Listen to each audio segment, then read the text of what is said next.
just talk about creating some campaign material for from the awareness to the decision making state. And you have already shared some of the very interesting insights about the Dooley campaign. So how this session negotiated that. So just go deeper into this entire funnel now. Yeah, I'm going to double tap what Julia said about what drifted. Um, Yeah. so if you take every single thing away, when you think drift, you just know, yeah, chatbots, pink color, pink and black, fancy, is just the color scheme that's now kind of everybody in SaaS is doing it.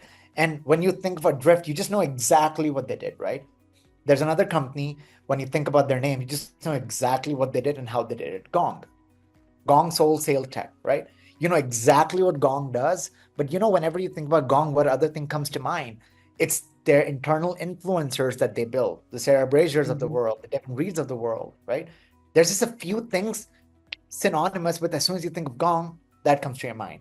So why break the wheel when it doesn't need to, why rebuild the wheel when it doesn't need to be rebuilt or broken, right? So where am I trying to go with this?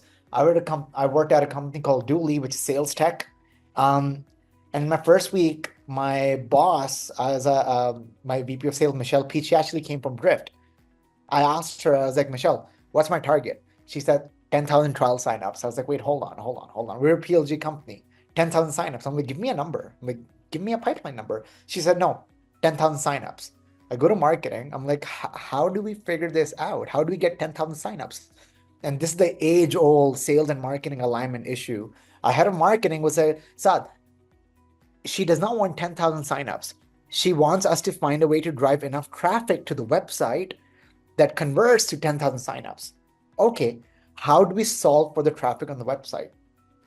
Then we decided to think about, okay, how do we just create noise and an audience and the people just know us? This is the time when LinkedIn was becoming a content engine, and we started running some experiments.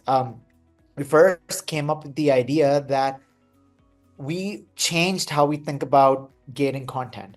And the traditional marketing buyer's journeys suggest that buyers go through awareness, consideration, and purchase. And if you further break it down, then that model suggests that when buyers are going through awareness, they're engaging with blogs, videos, and things like that. Now, if you're aware of a term called PLG and what PLG companies do, they can afford to have a freemium version of the product, and instead of educating their audience through blogs, they can afford to educate their audience through a version of the product that they can try. Where companies a lot of time go wrong is when somebody tries your freemium product, the message that goes out to them is like, "Hey, you're trying a product, you should probably buy from us because you know what we do." We said, "No, that's not the case. We're a seed stage company. Yeah, we can afford to have a freemium product. How dare we? Somebody signs on to our product to try it out. Who are we to assume that they know what we do? Who are we to assume that they're aware or even considering when we know it's an unaware play?" So we decided to call all those signups unaware. Then to get them aware, we created internal influencers so that by the time they download the product, people can be like, "Hey, these salespeople are talking a lot about this problem," right? So the logic became that if Saad Khan from Dooley is creating content, that would drive signups, that would drive follower increases to our LinkedIn page. By that time, people are becoming more aware. So let's say my post was the unaware layer, from people navigating from my post to the LinkedIn page. Now they're a little bit more aware. And then we had a tool that could capture companies that are hitting the website. So we can daily see the movement of post following to the LinkedIn page following, then on the website. So that's kind of how we were trying to create content, taking people from unaware to aware to hopefully, getting them to the decision phase.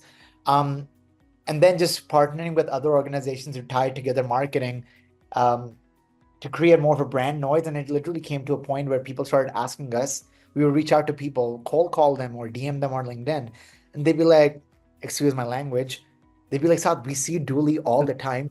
What the fuck is Dooley? Literally. And then we decided to launch a campaign called What the fuck is Dooley?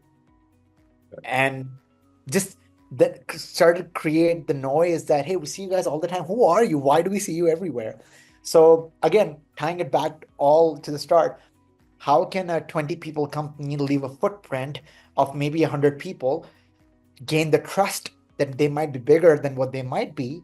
Like, we had to solve for a product being accepted by a market in a tough time, in a competitive space. Mm-hmm. So that was a solution to that. It wasn't the strategy to not come, just, the problem came first and then the strategy, not the, oh, let's go create influencers and that should sell our product.